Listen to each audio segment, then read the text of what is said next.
सरकार बननी है किसकी? एनडीए की ही। और 8 जून को प्रधानमंत्री मोदी शपथ लेंगे और यही होना है, क्योंकि देखिए बीजेपी लार्जेस्ट पार्टी है, 240 सीटों पर जीत के आई है। ठीक है, अब की बार 400 पार नारा दिया गया, बट फिर भी 240 सीटों पर जीत के आई है, तो इतना आसान नहीं होगा शिफ्ट होना। अभी भी पता है कि विनिंग हॉर्सेस कौन है, बट ये बीजेपी के लिए भी इतना आसान नहीं होगा, क्योंकि आप देख सकते हैं कि कहाँ पे खड़े हैं चंद्रबाबू नायडू और उनके बगल में कौन खड़े हैं। भाई मीम्स देख देख के मजा आ गई। नरेंद्र मोदी ने बोला है कि एनडीए पार्टनर्स ये आपके सामने रहे हैं और ये सारी चीजें हैं। सो बिग डिमांड्स, बीजेपी के कंपल्शंस क्या है, मैं आपको अभी बताता हूं कि पार्टी वाइज मैं आपको बताता हूं कि किसको कितनी सीट मिले हैं, एनडीए में कौन कौन है, किसको कितनी सीट मिले। शायद आपको पार्टी वाइज जो है वो नहीं मालूम है, तो ये मैं अभी आपको थोड़ी देर में बता दूंगा, बस आप मेरे साथ जो है वो बने रहें। राइट, तो ओके हाँ, तो मैं यहां तक कि जो बीजेपी की डिमांड्स, मतलब बीजेपी पे जो डिमांड्स रखी हैं, नीतीश कुमार ने बोला कि देखिए 3 मिनिस्ट्री पे, बोला तो नहीं, मतलब ये आर्टिकल है इंडियन एक्सप्रेस का, और यहां पे बोला है कि देखिए हम एनडीए के साथ खड़े हुए हैं। नीतीश कुमार बोल रहे हैं कि हम खड़े हैं, खड़े थे, खड़े रहेंगे, इधर उधर नहीं जाएंगे, फ्लिप फ्लॉप्स नहीं होने वाला, लेकिन वी आर लुकिंग फॉरवर्ड। अब हमको चाहिए कुछ। नीरज कुमार कह रहे हैं कि देखिए 2019 की तरह ऐसा सोचा है जेडीयू ने, इस बार 16 सीटें है ना, लेकिन बीजेपी जो है उस समय मेजॉरिटी में थी। अब उस समय मेजॉरिटी में, बल्कि जेडीयू को समय ज्यादा मिली थी, मेजॉरिटी में बीजेपी ने बोला बेटा तुमको एक ही मिनिस्ट्री पोजीशन देंगे, ठीक है, खुश रहना उस पर। जेडीयू ने बोला सर ऐसा ना करे, मेजॉरिटी में कौन है, मैं डिसाइड करेगा, कायदे में रहोगे तो फायदे में रहोगे ना, निकल लो पतली गली से। तो कुछ कर नहीं सकते थे नीतीश कुमार, लेकिन अब नीतीश कुमार जो हैं वो बहुत कुछ कर सकते हैं। समझ रहे हो?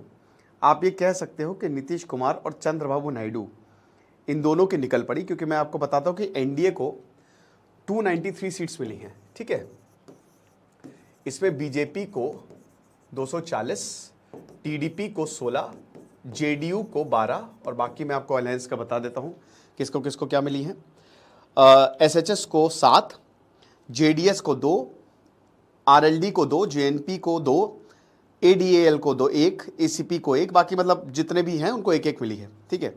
इंडिया अलायंस में इंडियन नेशनल कांग्रेस को 99, सपा को 37, डीएमके को 22, एआईटीसी को 29, एनसीपी को 8, एसएचएस को 9, सीपीआई को 4। अब देखिए सबसे प्रमुख पार्टी कौन सी, और भी बाकी से, लेकिन उनको कम वही 1-2 के फेर में ही मिली है। लेकिन यहां पे जो इंडिया अलायंस का जो गठबंधन है ना, उसने ज्यादा जबरदस्त परफॉर्म इसलिए किया है क्योंकि हर किसी को, आप कह सकते हो कि वोट शेयर की बात करें तो बढ़िया रहा है इस बार, तो this is the main reason. अब पार्टी देखिए, नीतीश कुमार ने उस समय अटल बिहारी वाजपेयी की भी जब सरकार थी तो रेलवे इनके पास था, एग्रीकल्चर और ट्रांसपोर्ट पोर्टफोलियो जो है वो अपने पास रखा था।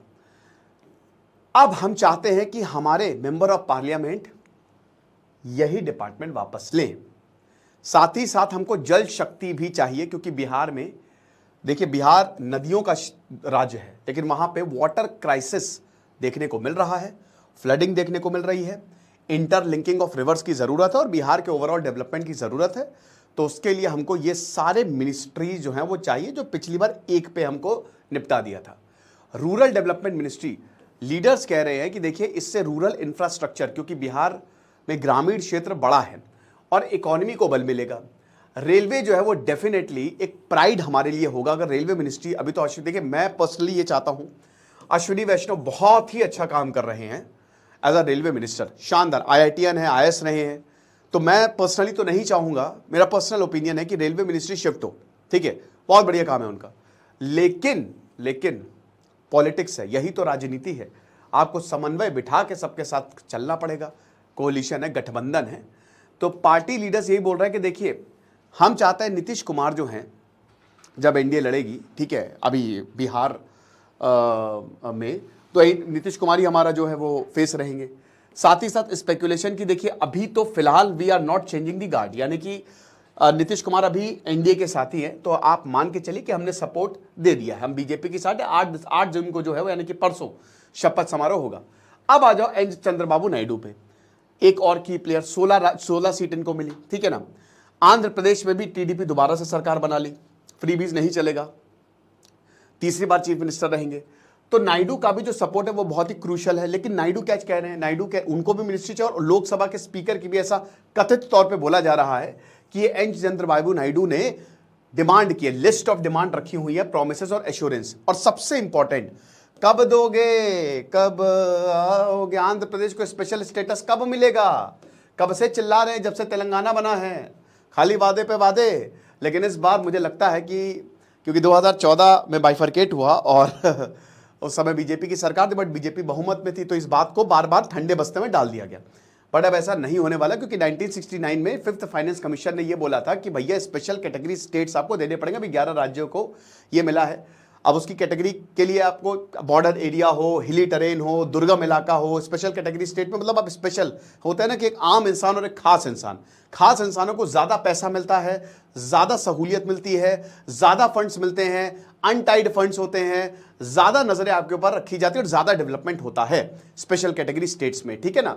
तो आप ये समझिए कि हिस्टोरिकली, इकोनॉमिक और ज्योग्राफिकल जिसको भी डिसएडवांटेज होगा उनको दिया जाएगा।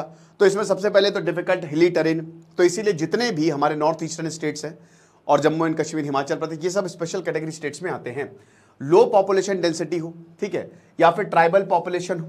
अब लो पॉपुलेशन डेंसिटी, ट्राइबल आप समझ ही सकते हो, पॉपुलेशन डेंसिटी मतलब हर स्क्वायर किलोमीटर पे कितने लोग रह रहे हैं, ठीक है ना। स्ट्रैटेजिक लोकेशन हो, राइट, इकोनॉमिक और इंफ्रास्ट्रक्चर बैकवर्डनेस हो, या फिर स्टेट का फाइनेंस जो है वो उतना अच्छा ना हो, तब हम जो है वो मदद करेंगे। तो सिस्टम को जब 14 फाइनेंस कमीशन ने स्क्रैप कर दिया और बोला कि देखिए बेस्ट ये है कि हम इनको पैसे दे दें, ठीक है, रिसोर्सेज जो हैं हम टैक्सेस ज्यादा दे देते हैं, ठीक है, पैसे डेवल्यूशन ज्यादा देते हैं, तो 32% से आप 42% कर दीजिए बाकायदा कि हम इनको और ज्यादा मदद दें। तो अभी 11 राज्य हैं जिसमें जम्मू एंड कश्मीर, हिमाचल प्रदेश, उत्तराखंड और नॉर्थ ईस्ट स्टेट से जो है वो आते हैं, ठीक है। लेकिन बिहार हो गया, और बिहार के नीतीश कुमार अभी कहां पे हैं? सरकार में। तो हो सकता है बिहार की भी बात हो स्पेशल कैटेगरी स्टेट के लिए। आंध्र प्रदेश हो गया, ओडिशा हो गया, जहां पे इस समय बीजेपी सरकार बनाएगी, और ये की डिमांड रही कि स्पेशल कैटेगरी स्टेट जो है वो चाहिए। अब देखिए आंध्र प्रदेश को क्यों स्पेशल कैटेगरी स्टेटस चाहिए, क्योंकि 2014 में आंध्र प्रदेश से ये वादा किया गया था, ठीक है ना। उस समय यूपीए सरकार ने ये बोला था कि देखिए हम आपको स्पेशल कैटेगरी स्टेटस देंगे, परेशान मत होइए, क्योंकि लॉस ऑफ रेवेन्यू हुआ है ना भाई। एक इतना बड़ा राज्य आंध्र प्रदेश और तेलंगाना, चलो अब नई कैपिटल कौन से, हैदराबाद तो अब रही नहीं, नई कैपिटल बताओ कमेंट बॉक्स में। तो लॉस ऑफ रेवेन्यू हुआ है, तो जब रेवेन्यू हुआ, लॉस हुआ है हमारी सर्विस सेक्टर बट गई, हमारा एक्सपोर्ट बट गया, हमारा एग्रीकल्चर बट गया, ठीक है ना। 2014 से लेकर 2019 तक चंद्रबाबू नायडू सीएम थे, फिर वो हट गए, जगन रेड्डी आ गए। अब मोहन जगन रेड्डी जो अभी मतलब 2024 तक सीएम रहे, उन्होंने भी स्पेशल कैटेगरी स्टेट्स, ठीक है, बोला कि हमको ये चाहिए कुछ भी करके, क्योंकि देखिए बहुत सिचुएशन, राज्य की जो फाइनेंशियल सिचुएशन है वो खराब होती जा रही है, जो कि सच है। देखिए साउथ, मैंने फ्रीबीज वहां पे रुकनी चाहिए, सही नहीं है, दैट्स नॉट गुड। डेवलपमेंट होना चाहिए, बंद करो फ्रीबीज। जहां पे बहुत ही ज्यादा खराब स्थिति, वहां पे फ्रीबीज दो, वरना आप डेवलपमेंट करो, तगड़ा डेवलपमेंट करो, इतना डेवलपमेंट कर दो कि वो लोग जाए ना। बट देखिए आप, होता नहीं, क्योंकि पॉलिटिक्स ऐसे काम नहीं करती है। तो कर्नाटक, तमिलनाडु, आंध्र प्रदेश, ये सब काफी फ्रीबीज स्कीम जो है वो निकालती हैं, ठीक है। लेकिन अब लोगों को भी समझ में आ गया है कि भाई कब हमको डेवलप करोगे। तो यहां जैसे नीति आयोग ने बोला था कि जैसे जो प्लानिंग कमीशन है, उसके बाद नीति आयोग आया, तो 14th फाइनेंस कमीशन ने बोला था कि देखिए जो रेवेन्यू डेफिसिट है पिछले 5 साल का, वो लगभग 22,113 करोड़ होना चाहिए। लेकिन एक्चुअल में कितना था? 3 गुना ज्यादा, 66,362 करोड़। तो इतना ज्यादा डेट जो है ऑल टाइम हाई है, आप समझ सकते हो कौन भरेगा। और बाइफरकेशन के बाद ना आंध्र प्रदेश पे और ज्यादा डेट जो है वो क्रिएट हो गया। आंध्र प्रदेश कह रहा है कि ज्यादा चीजें तेलंगाना को चली गई और कर्ज हम पे आ गया। तो भाई कैसे हम करेंगे बताइए। तो स्टेट ने क्या इनहेरिट किया? 59%, यानी कि भाई 59 मतलब 100 में से 60 लोग तो हमारे आ रहे हैं आंध्र प्रदेश में, और हमको कर्ज दे दिया, पॉपुलेशन अच्छी खासी दे दी, लाइबिलिटीज दे दी, वाह। और दिया क्या?